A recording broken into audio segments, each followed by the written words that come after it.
اعوذ باللہ من الشیطان الرجیم بسم اللہ الرحمن الرحیم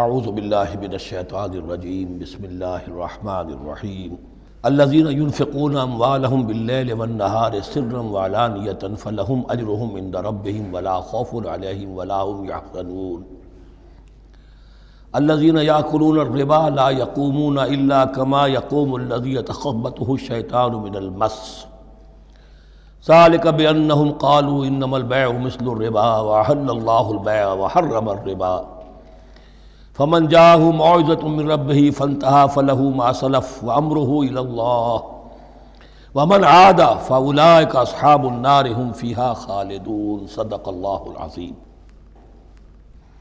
رب اشرح لي صدري ويسر لي أمري واحلل عقدة من لساني يفقهوا قولي۔ ابھی سورہ مبارکہ کا وہ رکوع ہم پڑھ رہے ہیں کہ جو آج کے حالات میں اہم ترین ہے، اس لیے کہ اس دور میں اللہ کے خلاف بغاوت کی سب سے بڑی شکل تو ہے غیر اللہ کی حاکمیت کا تصور۔ سب سے بڑا شرک یہ ہے، نفسیاتی اعتبار سے سب سے بڑا شرک مادے پر توکل، بتوں سے تجھ کو امید خدا سے نومیدی، مجھے بتا تو صحیح اور کافری کیا ہے۔ لیکن یہ نفسیاتی اور داخلی بات ہے۔ خارجی اور واقعاتی دنیا میں سب سے بڑا شرک اس وقت وہ غیر اللہ کی حاکمیت، جو اب عوامی شکل اختیار کر گئی، عوامی حاکمیت۔ اور اس کے بعد اس وقت کے گناہوں میں، بدعملی میں سب سے بڑا فساد جو ہے وہ سود کی بنیاد پر ہے۔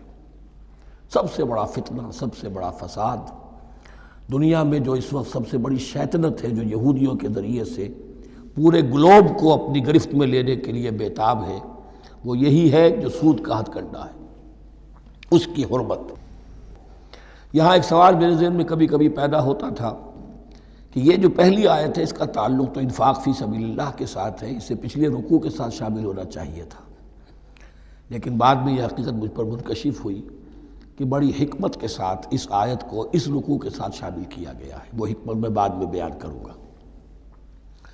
الذین ينفقون اموالهم باللیل والنہار، وہ لوگ کہ جو اپنا مال خرچ کرتے رہتے ہیں رات کو بھی دن میں بھی، سرم وعلانیتاً، خفیہ طور پر بھی اعلانیہ بھی، صدقات واجبہ اعلانیہ، صدقات نافلہ خفیہ، انفاق فی سبیل اللہ خفیہ، فلہم اجرہم عند ربہم ولا خوف علیہم ولا هم یحزنون، ان کے لیے ان کا اجر محفوظ ہے ان کے رب کے پاس، نہ ان پر کوئی خوف طاری ہوگا اور نہ ہی وہ کسی حزن سے دوچار ہوں گے۔ الذین یاکلون الربا، اب ربا کا مسئلہ شروع ہو رہا ہے، جو سود کھاتے ہیں۔ وجہ کیا ہے؟ اصل مسئلہ ہے اس سرپلس ویلیو کا۔ آپ کا کوئی شغل ہے، آپ کی ملازمت ہے، آپ کما رہے ہیں، آپ کا خرچ پورا ہو رہا ہے، کچھ بچت بھی ہو رہی ہے۔ اب اس بچت کا اصل مصرف کیا ہے؟ یسألونک ماذا ينفقون قل العفو۔ اصل راستہ تو یہ ہے کہ اس کو دے دو اللہ کی راہ میں، یا محتاجوں کو یا اللہ کے دین کو۔ لیکن اب جو سود خورانہ ذہنیت ہے وہ یہ کہ اس بچت کو بھی مزید کمائی کا ذریعہ بناؤ، یہ سود خورانہ ذہنیت ہے۔ لہذا اصل میں سود خوری انفاق کا کی ضد ہے، اور یہ عقدہ مجھ پر کھلا جبکہ القرآن یفسر بعضہ بعضا، اس اصول کے تحت جب سورہ روم کی آیات کا میں نے مطالعہ کیا، وہاں یہی شکل آپ کو نظر آئے گی کہ ان دونوں کو مقابلے میں لایا گیا ہے، اللہ کی رضا جوئی کے لیے انفاق اور ربا، سود پر رقم دینا۔ وما آتیتم من ربا لیربو فی اموال الناس فلا یربو عند اللہ، جو کچھ تم دیتے ہو سود پر کہ وہ بڑھے لوگوں کے مال میں، محنت وہ کر رہا ہے اور آپ اس کی کمائی میں سے آپ وصول کر رہے ہیں اپنے اس سرمایہ کی وجہ سے۔ تو یہ گویا کہ آپ کا مال اس کے مال میں اس کی محنت سے بڑھ رہا ہے، الذی ما آتیتم من ربا لیربو فی اموال الناس فلا یربو عند اللہ، اللہ کے ہاں بڑھوتری نہیں ہوتی. وما آتیتم من زکاۃ تریدون وجہ اللہ فاولئک هم المضعفون، اور وہ جو تم زکوٰۃ اور صدقات میں دے دیتے ہو اللہ کی رضا جوئی کے لیے، تو وہ ہیں جو دوہرے چوہرے کر رہے ہیں، ان کا مال بڑھ رہا ہے، اس کی بڑھوتری ہو رہی ہے. تو انفاق فی سبیل اللہ، صدقات، زکوٰۃ، اس کے بالمقابل، اس کے برعکس ہے اپنی اس بچت کے مال کو. اور آپ کو معلوم ہے آج کی بینکنگ سسٹم کا سب سے زیادہ زور بچت کی اسکیم، اور یہ سب کا سب جو ہے در حقیقت saving bank, saving account, save کرو، لیکن سیو کرو مزید کمانے کے لیے. سیو جو ہے اس لیے نہیں ہے کہ اپنا پیٹ کاٹو اور غرباء کو دو، اپنا سٹینڈرڈ آف لیونگ کم کرو اور اللہ کے دین کے لیے خرچ کرو، یہ نہیں، بلکہ اس لیے کہ وہ جو تم بچاؤ وہ ہمیں دو، تاکہ وہ ہم سود پر زیادہ رقم، زیادہ شرح سود پر دوسروں کو دے اور تھوڑا شرح سود تمہیں دے دے.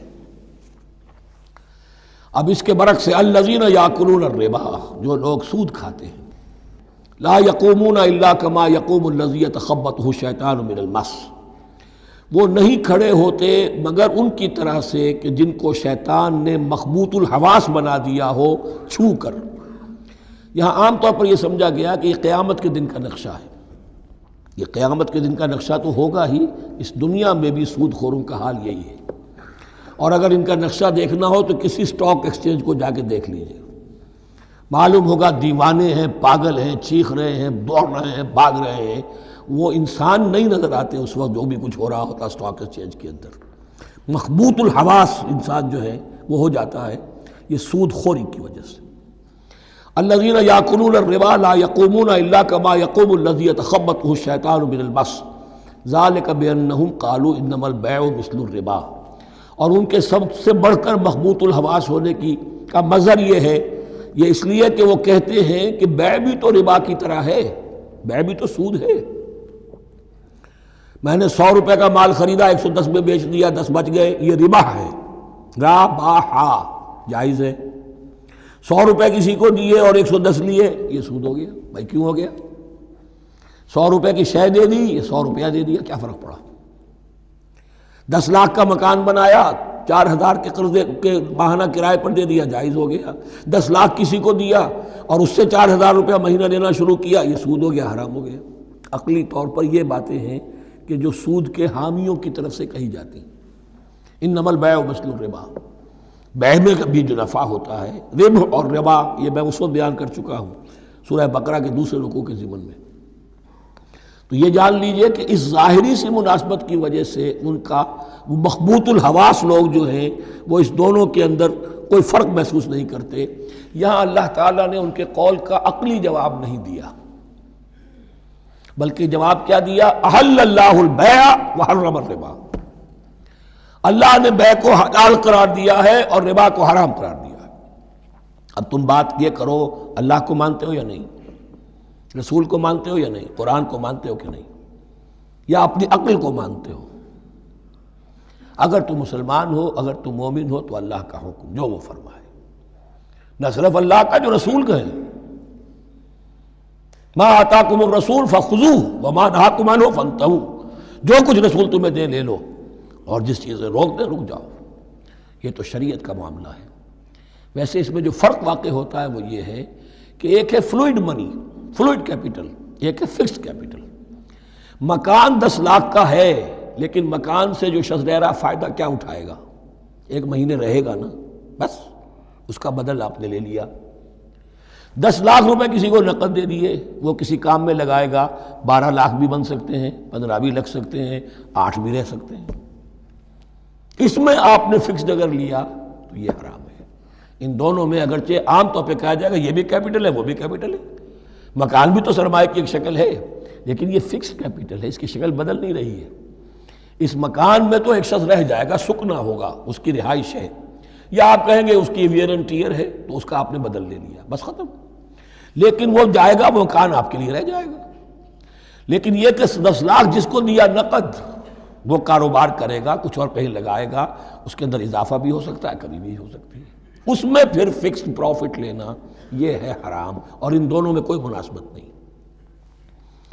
لیکن اللہ تعالیٰ نے یہ جواب نہیں دیا. جواب دیا احل اللہ البیع وحرم الربا فمن جاءہ موعظۃ من ربہ فانتہی فلہ ما سلف، تو جس شخص کے پاس اس کے رب کی طرف سے یہ نصیحت پہنچ گئی اور وہ باز آ گیا، رک گیا، فلہ ما سلف، تو جو کچھ پہلے وہ لے چکا ہے وہ اس کا ہے، وہ اس سے واپس نہیں لیا جائے گا، حساب کتاب نہیں کیا جائے گا کہ تم اتنا سود کھا چکے ہو واپس کرو۔ لیکن اس کا یہ مطلب بھی نہیں کہ اس کا کوئی گناہ ان پر نہیں ہوگا، وَأَمْرُهُ إِلَى اللَّهِ، اللہ کے حوالے رہے گا، معلق رہے گا، اللہ چاہے گا تو معاف بھی کر دے گا اور اللہ چاہے گا تو پچھلے سود کے اوپر بھی اس کی سرزنش ہوگی۔ أَمْرُهُ إِلَى اللَّهِ وَمَنْ عَادَ، لیکن اس نصیحت کے آنے کے بعد بھی جس نے دوبارہ یہ حرکت کی فَأُولَٰئِكَ أَصْحَابُ النَّارِ هُمْ فِيهَا خَالِدُونَ، تو یہ جہنمی ہے اور اس میں ہمیشہ ہمیشہ رہیں گے۔ يَمْحَقُ اللَّهُ الرِّبَا وَيُرْبِي الصَّدَقَاتِ، اللہ تعالیٰ ربا کو مٹاتا ہے، دباتا ہے۔ اور ہمارے زمانے میں شیخ محمود احمد مرحوم نے ایک کتاب لکھی ہے مین اینڈ منی، اس میں ثابت کیا ہے جہاں جو یہ سود کا معاملہ چلتا ہے تین چیزیں ساتھ ساتھ بڑھتی چلی جاتی ہیں، جتنا سود بڑھے گا ان امپلائمنٹ بڑھے گی، انفلیشن بڑھے گی، نتیجے میں انٹرسٹ ریٹ بڑھے گا، جیسے انٹرسٹ ریٹ بڑھے گا ان امپلائمنٹ مزید ہوگی، انفلیشن زیادہ ہوگی، اٹس اے ویشس سرکل، اور اسی کے نتیجے میں تباہی ہو جاتی ہے، چھپی رہتی ہے وہ تباہی۔ وہ تو ایک ہی وقت میں بینک کرپٹ ہوگا، کوئی بینک، بڑے بڑے بینک جو ہیں دیوالے نکلیں گے، ابھی جو کوریا کا حشر ہو رہا ہے اور جو اس سے پہلے روس کا ہو چکا ہے، یہ سارا جو ہے یہ یوں سمجھیے شیش محل کی طرح ہے، اس میں تو ایک پتھر پڑے گا تو ٹکڑے ہو جائیں گے۔ وَمَنْ عَادَ فَأُولَٰئِكَ أَصْحَابُ النَّارِ هُمْ فِيهَا خَالِدُونَ يَمْحَقُ اللَّهُ الرِّبَا وَيُرْبِي الصَّدَقَاتِ، اللہ تعالیٰ پالتا ہے، صدقات کو پالتا ہے، بڑھاتا ہے اللہ کے ہاں۔ وہ آیت میں سنا چکا ہوں آپ کو، سورہ روم کی 39ویں آیت ہے یہ، وَمَا آتَيْتُم مِّن رِّبًا لِيَرْبُوَ فِي أَمْوَالِ النَّاسِ فَلَا يَرْبُو عِندَ اللَّهِ وَمَا آتَيْتُم مِّن زَكَاةٍ تُرِيدُونَ وَجْهَ اللَّهِ فَأُولَٰئِكَ هُمُ الْمُضْعِفُونَ واللہ لا یحب کل کفار اثیم، اور اللہ کو ہرگز پسند نہیں ہے وہ سب کہ جو ناشکرے ہیں اور گناہ گار ہیں۔ ان الذین آمنوا وعملوا الصالحات واقاموا الصلاة وآتوا الزکاة لہم اجرہم عند ربہم ولا خوف علیہم ولا هم یحزنون، ہاں جو لوگ ایمان لائیں اور نیک عمل کریں، نیک عمل میں ظاہر بات ہے جو شے حرام ہے اس کا چھوڑ دینا بھی لازم ہے، اور نماز قائم رکھیں، زکوٰۃ ادا کریں، ان کے لیے ان کا اجر محفوظ ہے ان کے رب کے پاس، ولا خوف علیہم ولا هم یحزنون۔ یا ایھا الذین آمنوا اتقوا اللہ وذروا ما بقی من الربا، اے ایمان والو اللہ کا تقوی اختیار کرو اور چھوڑ دو جو رہ گیا ہے سود میں سے۔ آج فیصلہ کر لو کہ جو بھی کچھ تم نے کسی کو قرض دیا تھا اب اس کا سود چھوڑو۔ یا ایھا الذین آمنوا اتقوا اللہ وذروا ما بقی من الربا ان کنتم مؤمنین، اگر تم مومن ہو۔ فَإِن لَمْ تَفْعَلُوا، اور اگر تم نے ایسا نہ کیا، باز نہ آئے، فَاعْذَنُوا، تو کان کھول کر سن لو، بِحَرْبٍ مِّنَ اللَّهِ وَرَسُولِهِ، اللہ اور اس کے رسول کی طرف سے اعلان جنگ۔ یہ الٹیمیٹم ہے، اگر باز نہیں آتے سود سے۔ دیکھیے کسی اور گناہ پر یہ بات نہیں آئی، اللہ اور اس کے رسول کی طرف سے اعلان جنگ۔ وَإِن تُبْتُمْ فَلَكُمْ رُءُوسُ أَمْوَالِكُمْ، اگر تم توبہ کرو تو تمہارے جو اصل راس المال ہیں وہ تمہیں لوٹا دیے جائیں گے۔ سود چھوڑ دو، راس المال واپس لے لو۔ لا تظلمون ولا تظلمون، نہ تم ظلم کرو سود لے کر اور نہ تم پر ظلم کیا جائے کہ تمہارا راس المال بھی دبا دیا جائے۔ لا تظلمون ولا تظلمون۔ وَإِن كَانَ ذُو عُسْرَةٍ، اور اگر تمہارا جو مقروض ہے وہ تنگی میں ہے، وہ تنگ دستی میں ہے، فَنَظِرَةٌ إِلَىٰ مَيْسَرَةٍ، تو انہیں انتظار کرو، پھر اسے مہلت دو کہ اس کی ہاں کشادگی پیدا ہو جائے، آسانی سے وہ آپ کی رقم، آپ کا قرض واپس کر سکے۔ لیکن اس سے بھی آگے وَأَن تَصَدَّقُوا خَيْرٌ لَكُمْ، تم صدقہ ہی کر دو۔ تمہارا بھائی غریب تھا، اس کو تم نے قرض دیا تھا، کچھ سود لے کر کھا بھی چکے ہو، اب جو ہے سود، اب تو باقی سود کو تو چھوڑا ہی ہے، اگر وہ راس المال بھی بخش دو اس کو، یہ انفاق ہو جائے گا، یہ قرض حسنہ اللہ کو ہو جائے گا، یہ تمہارا جو ہے ذخیرہ آخرت بن جائے گا۔ تو یوں سمجھیے کہ جو بھی جو ہے جس کو سرپلس ویلیو میں نے کہا تھا اسلامی معیشت کے اندر، جو بچت ہے آپ کی، اس بچت کا سب سے اونچا مصرف کیا ہے؟ صدقہ دے دو، انفاق کر دو۔ اس سے کم تر کیا ہے؟ قرض حسنہ، قرض دے دو کسی کو تاکہ وہ اپنی ضرورت چلا لے، اس کا کاروبار رکا ہوا تھا وہ چل پڑے گا اور تمہیں پھر وہ اپنی اصل رقم واپس کر دے گا. یہ قرض حسنہ اس سے کم تر درجہ ہے. تیسرا درجہ ایک اور بھی ہے جو جائز تو ہے مکروہ، پسندیدہ نہیں ہے. تم زیادہ ہی خسیس ہو، چلو مزاربت پر دے دو، اور مزاربت یہ ہے کہ رقم تمہاری کام وہ کرے گا. اگر بچت ہو جائے تو تم بھی لے لینا، اگر نقصان ہو جائے تو کوئی تاوان نہیں لے سکتے اس سے. یہ ہے مزاربت.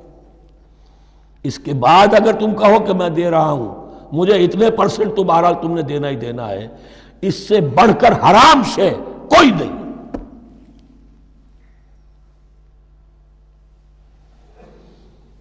وَإِنْ كَانَ ذُو عُسْرَةٍ فَنَظِرَةٌ إِلَىٰ مَيْسَرَةٍ، تو اگر وہ ہے مقروض تمہارا وہ تنگی میں ہے، پھر انتظار کرو، اسے مہلت دو اس کی کشائش تک.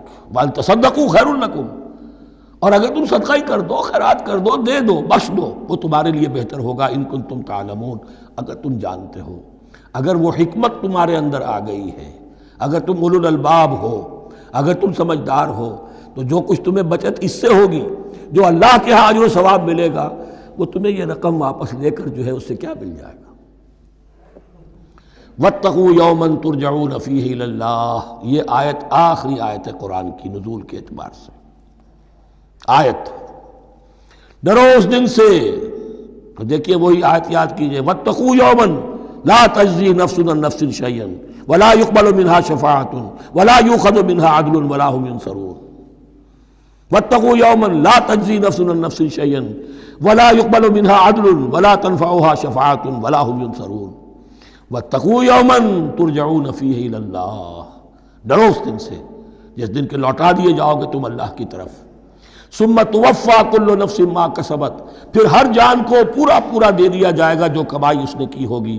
وَهُمْ لَا يُظْلَمُونَ، اور ان پر کوئی ظلم نہیں ہوگا. اب یہ قرآن مجید کی طویل ترین آیت آ رہی ہے، آیت دین. کوئی قرض کا معاملہ ہے، کوئی قرض کا معاملہ ہے کہ آپ نے کسی کو قرض دیا، یا کوئی کاروباری معاملہ ہے، اشتراک ہے جس میں کہ جو بھی ہوگا بعد میں نتائج نکلیں گے. ان سب کے بارے میں حکم ہے کہ لکھ لیا کرو.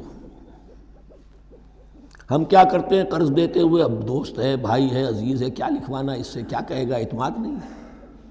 کاروبار شروع ہو گیا، زبانی باتیں کر لی، اس کے بعد رو رہے ہیں، چیخ رہے ہیں، چلا رہے ہیں. یا ایھا الذین آمنوا اذا تداینتم بدین الی اجل مسمى فاکتبوہ، اے اہل ایمان جب بھی تم کوئی معاملہ کرو قرض کا ایک وقت معین تک کے لیے، ایک تو وقت معین ہونا چاہیے، یہ قرض دے رہے ہیں کب واپس ہوگا. فاکتبوہ، تو اس کو لکھ لیا کرو. یہ فعل امر ہے، الامر للوجوب، واجب ہے یہ. وَلْيَكْتُبْ بَيْنَكُمْ كَاتِبٌ بِالْعَدْلِ، اور چاہیے کہ کوئی لکھنے والا تمہارے مابین عدل کے ساتھ، لکھنے والا کوئی ڈنڈی نہ مار جائے، انہیں بھی چاہیے کہ وہ صحیح صحیح لکھے. وَلَا يَأْبَ كَاتِبٌ أَن يَكْتُبَ كَمَا عَلَّمَهُ اللَّهُ فَلْيَكْتُبْ، اور کسی بھی شخص کو جسے اللہ نے سکھایا ہوا ہے کتابت لکھنے کا کام، تو اس کو انکار نہیں کرنا چاہیے لکھنے سے. اللہ نے اسے یہ علم دیا ہے، اسے چاہیے کہ لکھ دے. اس لیے کہ اس معاشرے میں پڑھے لکھے لوگ تو بہت کم ہوتے تھے. اب بھی یہ ہوتا ہے، عرائض نویس وغیرہ ہوتے ہیں، وثیقہ نویس ہوتے ہیں، پیسے دے کے ان کو جو لکھواتے ہیں. لیکن اگر کوئی وثیقہ نفیس جو ہے بے ایمانی کرے اور لکھنے میں کوئی کمی کر جائے تو جو جس کے اوپر ذمہ داری ہے اسے نقصان پہنچ جائے گا. وَلْيَكْتُبْ بَيْنَكُمْ كَاتِبٌ بِالْعَدْلِ، اور چاہیے کہ لکھنے والا تمہارے مابین انصاف کے ساتھ لکھے. وَلَا يَأْبَ كَاتِبٌ أَن يَكْتُبَ كَمَا عَلَّمَهُ اللَّهُ فَلْيَكْتُبْ، اور نہ انکار کرے کوئی لکھنے والا اس سے کہ وہ لکھے جیسے اللہ نے اسے سکھایا ہے تو لکھنا چاہیے. وَلْيُمْلِلِ الَّذِي عَلَيْهِ الْحَقُّ، لکھتے وقت املا وہ کرائے جس کے ذمے رقم آ رہی ہے، جس پر حق آ رہا ہے. علیہ الحق، وہ لکھوائے. جس کا مال ہے وہ نہ لکھوائے، جس پر ذمہ داری آ رہی ہے وہ لکھوائے کہ میں کیا ذمہ داری لے رہا ہوں. وَلْيَتَّقِ اللَّهَ رَبَّهُ، اور اللہ سے ڈرتا رہے اپنے رب سے. وَلَا يَبْخَسْ مِنْهُ شَيْئًا، اور لکھوانے میں اس میں سے کوئی شے کم نہ کر دے. فَإِنْ كَانَ الَّذِي عَلَيْهِ الْحَقُّ سَفِيًّا، اب اگر وہ جو مقروض ہے، جو قرض لے رہا ہے، جس کے ذمے کوئی ذمہ داری آ رہی ہے، وہ ناسمجھ ہے یا بوڑھا ہے، ضعیف ہے، اور لا یستطیع ان یمل، یا اس کے اندر یہ اتنی صلاحیت نہیں ہے کہ املا کرا سکے، یہاں املا کے معنی میں ہے. ہوا فلیملل ولیہ بالعدل، تو اگر وہ نہیں املا کرا سکتا تو اس کا کوئی ولی ہو، اس کا کوئی وکیل ہو، اس کا کوئی اٹارنی ہو، وہ اس کی طرف سے اس کو لکھوائے۔ واستشہدوا شہیدین من رجالکم، یہ ایک ہی آیت چل رہی ہے ابھی، پورے رکوع کے اوپر ایک آیت پھیلی ہوئی ہے، سوائے آخر میں تھوڑا سا حصہ دوسری آیت آئے گی۔ واستشہدوا شہیدین من رجالکم، اور گواہ بنا لیا کرو دو اپنے مردوں میں سے، فإن لم یکونا رجلین، اور اگر دو مرد دستیاب نہ ہو، فرجل وامرأتان، تو ایک مرد اور دو عورتیں، ممن ترضون من الشہداء، اور وہ بھی دونوں کے نزدیک مقبول ہوں شہداء، کہ ہاں دونوں کو اعتماد ہے ان پر۔ اب یہ جو سوال آ گیا کہ ایک مرد کی جگہ دو عورتیں، دو مرد یا پھر ایک مرد کا ہونا تو لازم ہو گیا، محض عورت کی گواہی نہیں چلے گی، لیکن اس کا آیا مسئلہ ہر قسم کے معاملے کا ہے یا قرض اور مالی معاملات میں وثیقہ نویسی کا، یہ ایک علیحدہ مسئلہ ہے، یہ تو باتیں پھر فقہا کے ہاں تفصیل سے ملتی ہیں، لیکن یہ مسئلہ موجود ہے کہ دو مرد، اور اگر دو مرد دستیاب نہ ہوں تو ایک مرد اور دو عورتیں، تو سوال تو پیدا ہو گیا کہ کیا عورت کی گواہی عادی ہے؟ ان تضل احداہما فتذکر احداہما الاخری، مبادا ان میں سے کوئی ایک بھول جائے تو یاد کرا دے دوسری۔ عقلی سوال پیدا ہو گیا، کیا مرد نہیں بھول سکتا؟ کیا جواب ہے اس کا؟ جواب یہ ہے کہ واقعتاً اللہ تعالیٰ نے عورت کے اندر نسیان کا مادہ زیادہ رکھا ہے۔ الا یعلم من خلق وہو اللطیف الخبیر، کیا وہی نہ جانے گا جس نے پیدا کیا ہے؟ اس نے پیدا کیا ہے، وہ جانتا ہے۔ نسیان کا مادہ کیوں زیادہ رکھا یہ بھی سمجھ لیجیے، عقلی بات ہے، منطقی بات ہے۔ She has to play the role of number 2، اسے مرد کے تابع رہنا ہے، جو نمبر 2 ہوتا ہے اس کے اوپر، اس کے کبھی احساسات کے اوپر، کبھی جذبات کے اوپر کوئی نہ کوئی کوفت، کوئی قدورت آتی ہے، اور اس میں اللہ تعالیٰ نے ان کا سیفٹی والو رکھا ہوا، بھول جانا، اگر بھولنا نہ ہو، یاد ماضی عذاب ہے یا رب چھین لے مجھ سے حافظہ میرا، یہ نسیان جو ہے یہ بھی ایک بہت بڑی نعمت ہے، ورنہ تو کوئی صدمہ دل سے اترے ہی نا، کوئی غصہ کبھی ختم ہوئی نا، تو بھولنے کا معاملہ یہ سیفٹی ویلو اللہ نے عورت میں زیادہ رکھا ہے، اس لیے کہ اسے مرد کے تابع ہو کر رہنا ہے، اور جب تابع ہو کر رہنا ہے تو اسے زیادہ اس کے احساسات پہ، جذبات پر زیادہ مواقع آئیں گے کہ اس کو کچھ زک پہنچے، اس کے لیے یہ سیفٹی ویلو کہ نسیان ہے یہ زیادہ رکھ دیا گیا ہے۔ ان تضل احداہما فتذکر احداہما الاخری، اب یہ کہ اگر یہ بات سمجھ میں نہ آتی تب بھی اللہ کا حکم ہے ماننا ہے، اگر فسٹ کیپٹل اور فلوئڈ کیپٹل کا فرق سمجھ میں نہیں آتا تب بھی بیع حلال ہے، ربا حرام ہے، اللہ خیر صلی اللہ احل اللہ البیع وحرم الربا، لیکن اگر حکمت سمجھ میں آ جائے تو نور علی نور۔ ولا یأبی الشہداء اذا ما دعوا، اور نہ انکار کریں گواہ جب کہ ان کو بلایا جائے، اب گواہی کے لیے بلایا جائے تو گواہ نہیں آ رہے، نخرہ کر رہے ہیں، نہیں، ان کو آنا چاہیے، جو اللہ کی کوئی گواہی جو ہے اگر چھپائی ہے تو بہت بڑا ظلم ہے۔ ولا تسأموا، اور اس سے تھکو مت، کسل مت کرو، سستی مت کرو، ان تکتبوہ، کہ تم لکھو اسے، صغیراً او کبیراً، چاہے چھوٹا معاملہ ہو چاہے بڑا ہو، الی اجلہ، وقت معین کے لیے، اتنا قرض دے رہا ہوں، اتنے وقت میں آپ نے مجھے لوٹانا ہے، اس کے بعد آپ بڑھا سکتے ہیں، آپ دیکھ سکتے ہیں، اسے مزید مہلت دے سکتے ہیں، ایسے ہی حالات ہیں تو آپ معاف بھی کر سکتے ہیں، لیکن یہ کہ جب لکھنا ہے، حکم دیا جا رہا ہے تو اس میں اجل معین ہو، الی اجلہ، اور اس میں چھوٹے بڑے کی تفریق نہ کرو، چاہے چھوٹا مسئلہ ہو بڑا لکھ لو، ذالکم اقسط عند اللہ، یہ اللہ کے نزدیک بھی زیادہ مبنی بر انصاف ہے، واقوم للشہادہ، اور گواہی کے لیے زیادہ قوی ہوگا اور زیادہ درست ہوگا، لکھی ہوئی شے ہوگی تو اب معاملہ جو ہے بہت واضح رہے گا، ورنہ زبانی یادداشت کے اندر کہیں کہیں جو ہے تعبیر ہی میں فرق ہو جاتا۔ وعدنا اللہ ترتابو، اور یہ اس کے بہت قریب ہے کہ تم بھولو گے نہیں، الا ان تکون تجارتا حاضرتا تدیرونہا، الا یہ کہ کوئی لین دین ہو، تجارت ہو جو حاضر ہوتی ہے دست بدست، آپ نے سودا دیا، اس نے پیسے دے دیے، اب کیش بھی وہ دے دیجئے یا آپ دینا چاہیں تو، ورنہ یہ شریعت میں لازم نہیں ہے۔ اگر ایسا دست بدست کا معاملہ ہے تو پھر یہ ہے کہ وہ تو ہو گیا ایکسچینج، وہ مال جو ہے دکاندار نے مال دیا، آپ نے پیسے دے دیے، اس کے لکھنے کی ضرورت نہیں ہے۔ الا ان تکون تجارۃ حاضرۃ تدیرونھا بینکم، تو اگر وہ تجارت ہو کہ نقد تمہاری چلتی ہے، آپس میں لین دین ہو رہا ہے، فلیس علیکم جناح الا تکتبوھا، تو کوئی حرج نہیں ہے تم پر کہ اسے نہ لکھو۔ واشہدوا اذا تبایعتم، اور گواہ بنا لیا کرو جب کوئی مستقبل کا سودا کرو۔ یہ بیع سلم جو ہوتی ہے یہ مستقبل کا سودا ہے، قرض کا سودا ہے۔ بیع سلم بھی ایک طرح کا قرض ہے۔ آج آپ طے کرتے ہیں کسی شخص سے، کسی کاشتکار سے، زمیندار سے کہ اگلا موسم جو آئے گا فصل کا، گیہوں کی فصل کا، تو اتنے روپے من کے حساب سے 500 من گندم میں آپ سے لوں گا۔ یہ بیع سلم کہلاتی ہے، اور اس میں لازم ہے کہ پوری قیمت ابھی ادا کر دیں۔ لیکن اس میں بھی کہ اس وقت آپ کو اتنی گندم دینی ہے، اس کو لکھوا لو اور اس پر 2 گواہ بنا لو۔ واشہدوا اذا تبایعتم ولا یضار کاتب ولا شہید، اور نہ نقصان پہنچایا جائے کسی لکھنے والے کو یا گواہ کو، اور نہ نقصان پہنچائے کوئی لکھنے والا یا گواہ۔ یہ یضار دونوں کے لیے آ جائے گا، یہ معروف بھی ہے اور مجرور بھی ہے۔ نہ ضرر پہنچایا جائے اور نہ ضرر پہنچائے، نہ کوئی کاتب اور نہ کوئی شہید گواہ۔ وَإِن تَفْعَلُوا، اگر تم ایسا کرو گے، نقصان پہنچاؤ گے، فَإِنَّهُ فُسُوقٌ بِكُمْ، تو یہ تمہارے لیے بہت بڑے گناہ کی بات ہوگی۔ وَاتَّقُوا اللَّهَ، اللہ سے ڈرو، وَيُعَلِّمُكُمُ اللَّهُ، اللہ تمہیں تعلیم دے رہا ہے، وَاللَّهُ بِكُلِّ شَيْءٍ عَلِيمٌ، اللہ ہر چیز کا علم رکھنے والا ہے۔ یہ ایک آیت ہوئی ہے، آخری پارے کی میرا خیال ہے 4 5 6 صورتیں جمع کر لیں تو جا کر یہ ایک آیت کا حجم برابر ہوگا۔ جو میں نے کہا تھا کہ آیات کی تعیین توقیفی ہے، یہ ہمارے حساب کتاب سے، گرامر سے، منطق سے، علم بیان سے کسی سے کوئی تعلق نہیں اس کا۔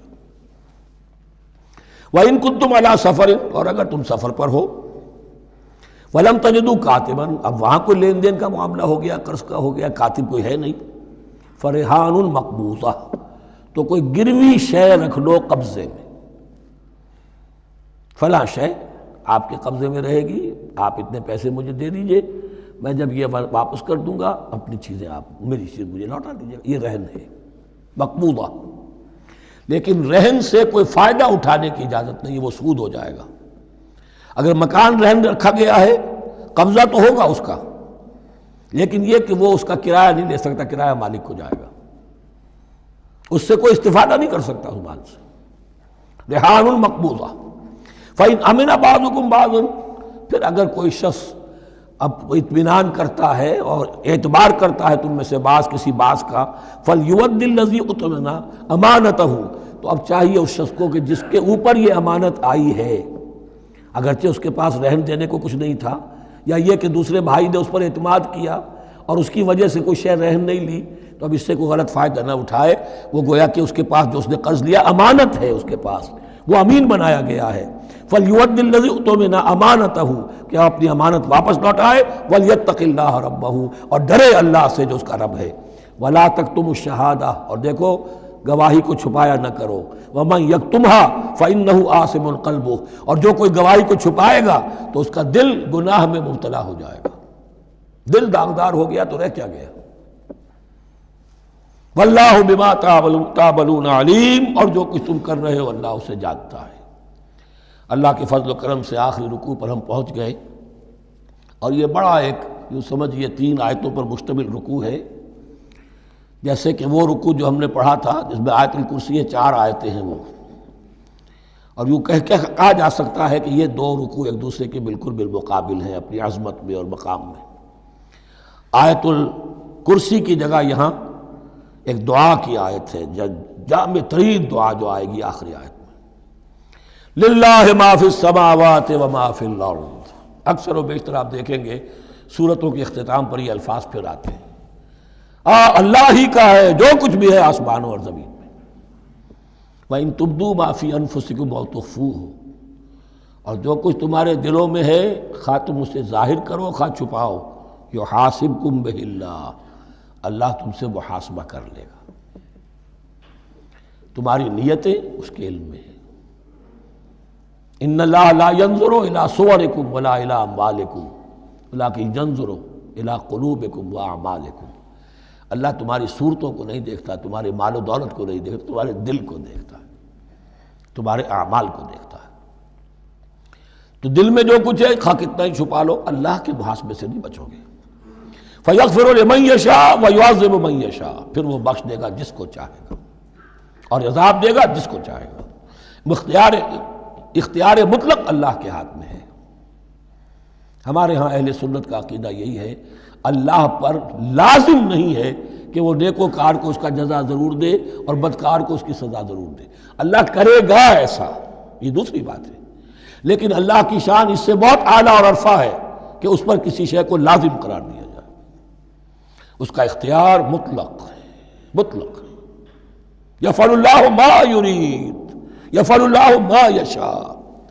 اہل تشیع کا کہنا یہ ہے کہ اللہ پر عدل واجب ہے۔ اہل سنت کہتے ہیں اللہ عدل کرے گا، جزا و سزا میں عدل ہوگا، یہ ہم مانتے ہیں، واقعہ ہے، لیکن ہم یہ نہیں کہتے کہ اللہ پر عدل واجب ہے۔ اللہ پر کوئی شے واجب نہیں، بلکہ اللہ نے تو کتب علی نفسہ الرحمہ، اپنے اوپر واجب کیا ہے رحمت کو۔ وجوب کا لفظ جو آتا ہے اللہ پر تو وہ تو رحمت کا ہے، کتب علی نفسہ الرحمہ، اللہ نے اپنی ذات کے اوپر واجب کر لیا رحمت کو۔ واللہ علی کل شیء قدیر، اور اللہ ہر چیز کی قدرت رکھتا ہے۔ آمن الرسول بما انزل الیہ من ربہ والمؤمنون، ایمان لائے رسول صلی اللہ علیہ وسلم اس چیز پر کہ جو نازل کی گئی ان کی جانب ان کے رب کی طرف سے۔ غور طلب بات ہے، یہ بڑا باریک نکتہ ہے۔ نبی پر جب وحی آئی ہے کیسے پہچان لیا کہ یہ بدروح نہیں ہے، یہ جبرائیل ہے؟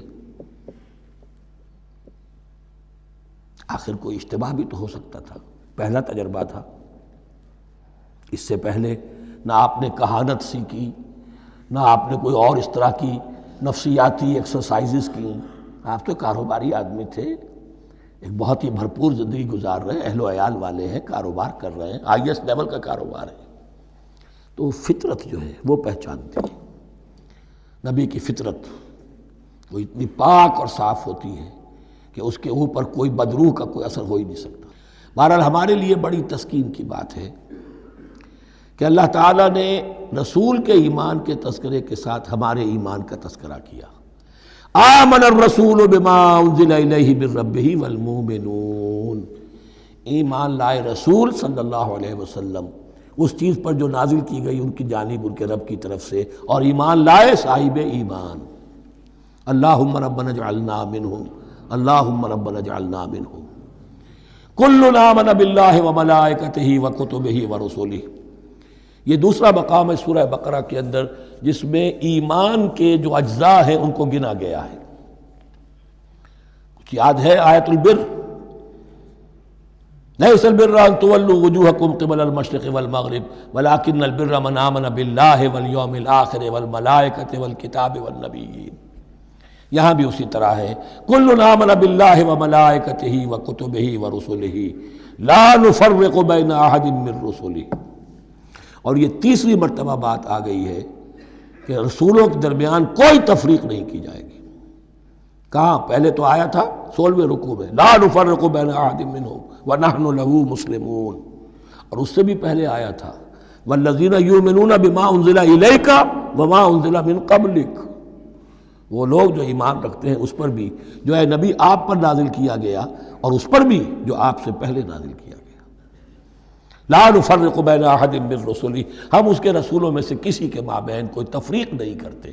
تفضیل اسی صورت میں ثابت ہے، تلک الرسل فضلنا بعضهم علی بعض منہم من کلم اللہ ورفع بعضهم درجات وقالوا سمعنا واطعنا، وہی بات کہ جو کہی گئی تھی جب ان سے کہا گیا تھا واسمعوا، کیا کہا تھا انہوں نے؟ سمعنا وعصینا، سمعنا واطعنا، وہ کہتے ہیں ہم نے سنا اور مانا۔ غفرانک ربنا، ہماری درخواست ہے پروردگار، تیری بخشش مانگتے ہیں۔ غفرانک، نون پر زبر ہے، مفعول ہے، نسألک غفرانک، اے اللہ ہم تجھ سے سوالی ہیں، تجھ سے طلب کرتے ہیں، درخواست کرتے ہیں تیری مغفرت کا۔ وإلیک المصیر، اور تیری ہی جانب لوٹ جانا ہے۔ یہاں پر وہ ایمان بالآخرہ بھی آ گیا جو یہاں اوپر نہیں آمن باللہ و ملائکتہ و کتبہ و رسلہ، پھر رسولوں کے ضمن میں لا نفرق بین احد من رسلہ، لیکن اس کے بعد وَإِلَيْكَ الْمَصِيرُ، مغفرت اور اللہ کی طرف ہی لوٹ جانا ہے ہمارا، اس میں ایمان بالآخرہ آ گیا۔ اب آخری آیت، لا یکلف اللہ نفسا الا وسعها، اللہ تعالیٰ نہیں ذمہ دار ٹھہرائے گا کسی جان کو مگر اس کی وسعت کے مطابق۔ یہ بہت بڑے فضل و کرم والی آیت ہے، جیسے میں نے کہا تھا میگنا کارٹا جو ہے انسانی حقوق کا، کہ اجیب دعوت الداع اذا دعان، جہاں بھی مجھے کوئی پکارے، جب پکارے میں اس کی پکار سنتا ہوں، قبول کرتا ہوں۔ ہاں فَلْيُؤْمِنُوا بِي فَلْيَسْتَجِيبُوا لِي، انہیں بھی چاہیے کہ میرا کہنا مانے۔ دو طرفہ بات چلے گی، یک طرفہ نہیں۔ میری مانو، اپنی منواؤ، تم دعائیں کرو گے ہم قبول کریں گے، تم ہماری بات نہیں مانتے پھر تمہاری دعا تمہارے منہ پر دے ماری جائے گی۔ کرتے رہو قنوت نازلہ 40 دن کے 80 دن پڑھتے رہو، ڈھاکہ تو بیٹھ ہی جائے گا، بیٹھ گئے۔ یہودیوں سے شکست تو ہو ہی جائے گی، ہو گئی۔ کرتے رہو، حرمین میں پڑھتے رہو قنوت نازلہ، مکے میں پڑھو، مدینے میں پڑھو، پوری دنیا میں پڑھو۔ اللہ کو پیٹھ دکھائی ہوئی ہے، اس کے دین کو پاؤں تلے روندا ہوا ہے، اللہ کے باغیوں سے دوستی ہے۔ کسی نے قبلہ ماسکو کو بنایا تھا اور کسی نے واشنگٹن کو بنایا تھا، تمہاری دعائیں کیسے قبول ہوں؟ لیکن یہ جو آیت ہے یہ اس اعتبار سے بہت بڑی رحمت کی آیت ہے کہ اللہ تعالیٰ کے ہاں وہ اندھے کی لاٹھی والا معاملہ نہیں ہے کہ تمام انسانوں سے محاسبہ ایک ہی سطح پر ہو۔ اللہ جانتا ہے کس کی کتنی وسعت ہے، اور وسعت کن چیزوں سے بنتی ہے۔ آپ کو کوئی اور جین ملے ہیں، مجھے کوئی اور جین ملے ہیں، انہیں کوئی اور جین ملے ہیں، یہ جینز، ان جینز کی اپنی اپنی خصوصیات ہیں، خصائص ہیں، پراپرٹیز ہیں، لیمیٹیشنز ہیں۔ آپ کو کوئی اور ماحول ملا، اسے کوئی اور ماحول ملا، اسے کوئی اور ماحول ملا، تو hereditary factors multiplied by environmental factors, ان دونوں سے ایک شخصیت کا ہیولہ بنتا ہے انسان کا، جس کو پیٹرن کہتے ہیں ہمارے مستری لوگ۔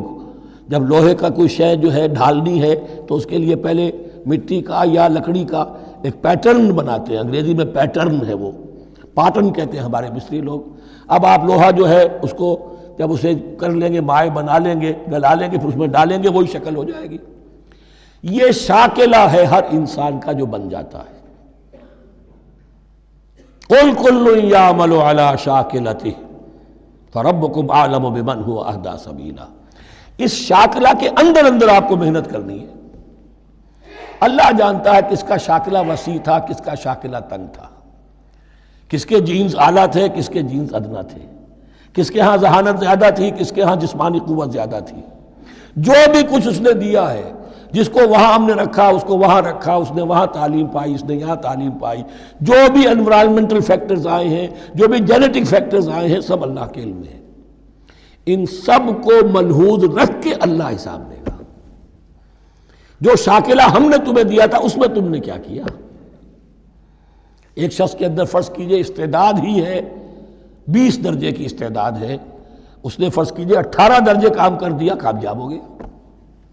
کسی میں استعداد 100 درجے کی تھی، اس نے 50 درجے کیا، ناکام ہو گیا۔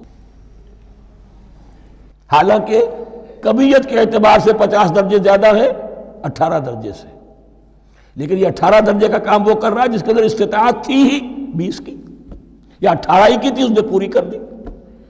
اور 50 درجے والا وہ جس کو اللہ نے دے رکھی تھی 1000 کی استطاعت، اس کا وہ 50 بیکار ہو گیا۔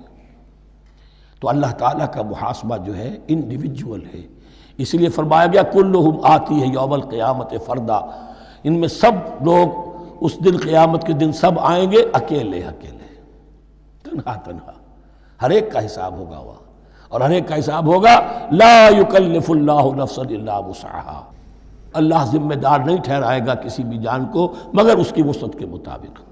البتہ اس کا اب ایک ریورس ہے۔ ہوتا کیا ہے، ہم سمجھتے ہیں دنیا میں تو بھاگ دوڑ کر رہے ہیں، اور دین اجی ہمارے اندر تو استطاعت، دین کے کام کی صلاحیت ہی نہیں ہے۔ دنیا میں دیکھیں بڑے کامیاب، تیزی کے ساتھ دوڑ رہے ہیں کامیاب پر کامیاب. دین ہمارے اندر تو استطاعت نہیں ہے، استعداد ہی نہیں ہے، کیا کریں؟ یہ دھوکہ ہے، سیلف ڈسیپشن ہے. استعداد اور استطاعت کے بغیر اور صلاحیت اور ذہانت کے بغیر دنیا میں بھی آپ کما نہیں سکتے، محنت نہیں کر سکتے، کوئی نتائج حاصل نہیں کر سکتے. یہ دھوکہ اپنے آپ کو نہ دیجیے. یہ ہے جو کچھ کر سکتے ہو کیجیے، کھودیے اپنی شخصیت کو، کھود کر جو نکال سکتے ہو نکال دیجیے. ہاں آپ نکال سکیں گے اتنا ہی جتنا آپ کے اندر ودیت ہے، زیادہ کہاں سے لے آئیں گے؟ اور اللہ نے کس میں کیا ودیت کیا ہے وہ جانتا ہے. اس کا حساب لینا جو ہے، محاسبہ، وہ اس پر ہے کہ جو اس نے تمہیں دیا ہے.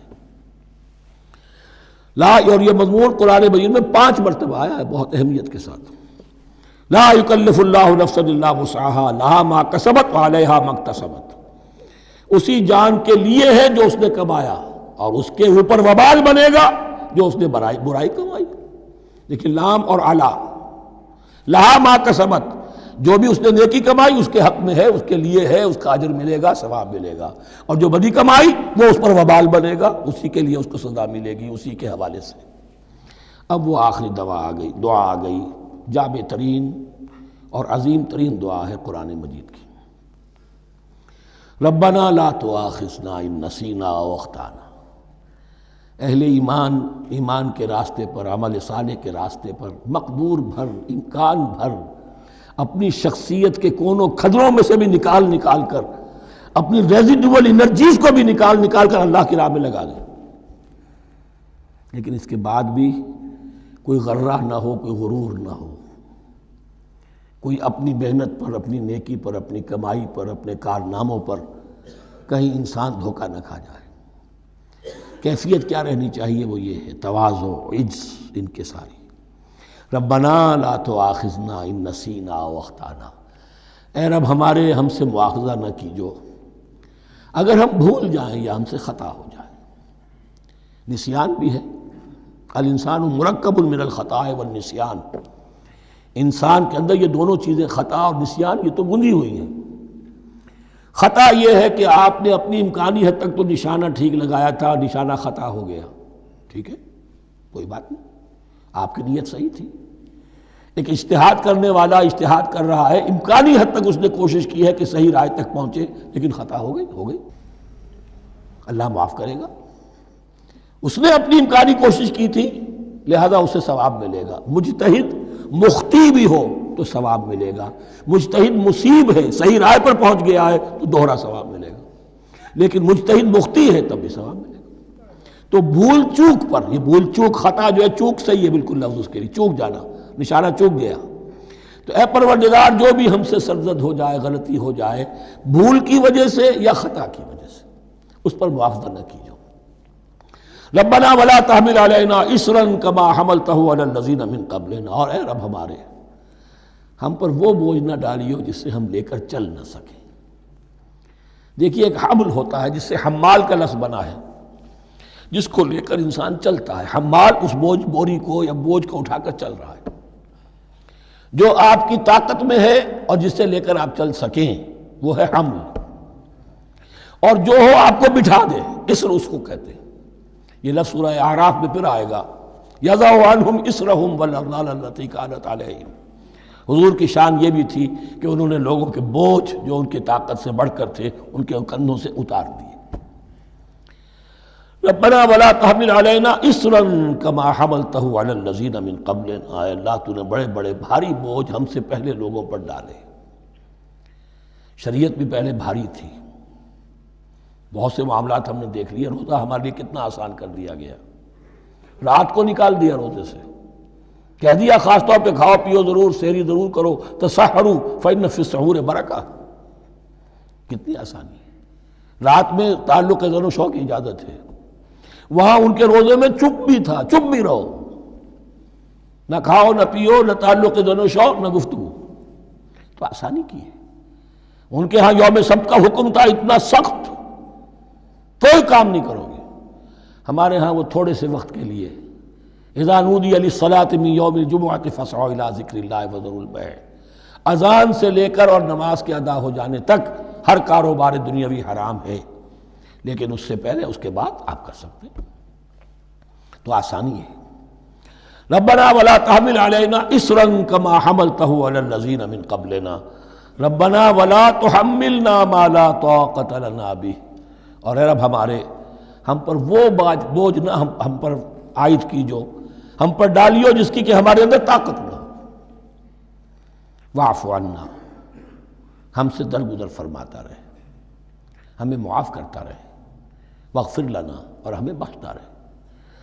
مغفرت کا لفظ جو ہے اس کو سمجھ لیجئے ڈھانپنا، مغفر کہتے ہیں خود کو، جو ہیلمٹ پیٹا ہوتا ہے تاکہ گولی جو ہے وہ سر پہ لگے تو یہ آپ کو بچا لے، مغفر خود پہنتے تھے تلوار کے وار سے سر کو بچانے کے لیے، سر کو ڈھانپا ہوا مغفر سے، تو گناہ کو اللہ تعالیٰ اپنی رحمت سے ڈھانپ دے، واغفر لنا، ہماری خطاؤں کی پردہ پوشی فرما دے، ورحمنا، اور ہم پر رحم فرما، انت مولانا، تو ہمارا مولا ہے، والی ہے، ہمارا پشت پناہ ہے، مددگار ہے۔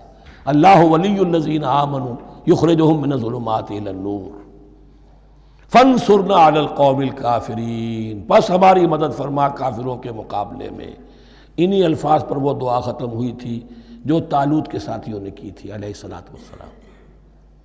اصل میں یہ دعا اب تلقین کی جا رہی ہے، مرحلہ سخت آ رہا ہے، مرحلہ سخت ہے اور جان عزیز، تاب لاتے ہی بنے گی غالب، اب وہ مرحلہ آ رہا ہے، اس کے لیے تیار ہو جاؤ۔ یہ سارا حصہ جو ہے در حقیقت یہ تمہید ہے غزوہ بدر کی۔ بارک اللہ لی ولکم فی القرآن العظیم ونفعنی وإیاکم بالآیات والذکر الحکیم۔